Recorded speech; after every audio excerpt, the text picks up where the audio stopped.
Bonjour Christophe Thomas. Alors, je vais vous appeler Ulysse. Elle est facile parce que vous êtes à la tête d'une entreprise qui s'appelle Pénélope. Et elle s'appelle Pénélope parce que finalement, elle fait de l'accueil. Alors, vous n'accueillez pas des prétendants, première différence. Vous aidez les entreprises dans leur accueil et leur image de marque. Vous avez développé toute une activité de marketing opérationnel et d'événements autour de cette idée. Mais enfin, vous avez fait de l'accueil.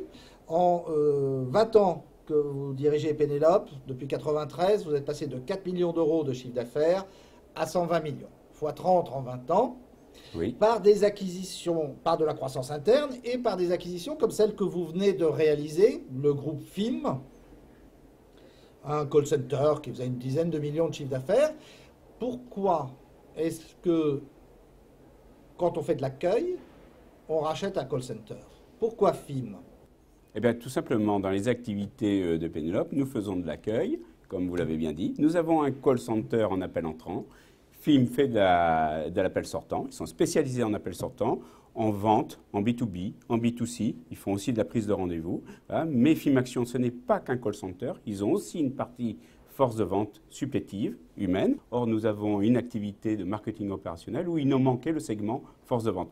On fait de l'animation, on fait du merchandising. Eh bien, aujourd'hui, on fait de la force de vente. Donc, il y avait une véritable complémentarité à racheter FIM dans le groupe Pénélope.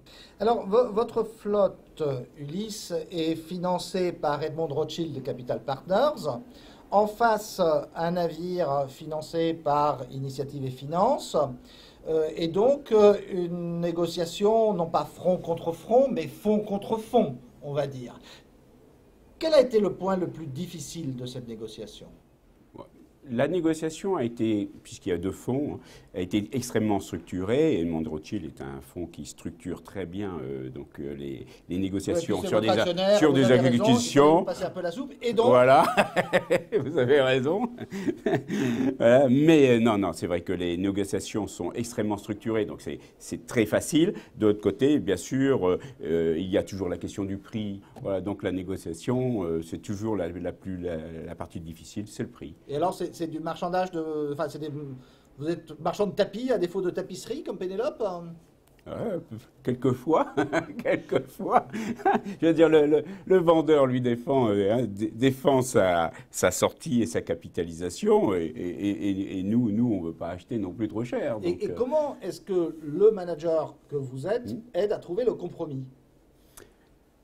Bien, on est aidé par les fonds, mais on vérifie toutes les données, à la fois les données opérationnelles, commerciales et bien sûr financières de l'entreprise que l'on rachète pour essayer d'adapter notre prix à la vraie valeur de l'entreprise en réalité. C'est plus facile quand l'entreprise n'a que des fondateurs? Pourquoi c'est différent? Ça nous permet peut-être de mieux appréhender la projection de l'entreprise dans l'avenir. Dans le rôle d'Ulysse, c'était Christophe Thomas de Pénélope Agency. Eh bien, merci beaucoup.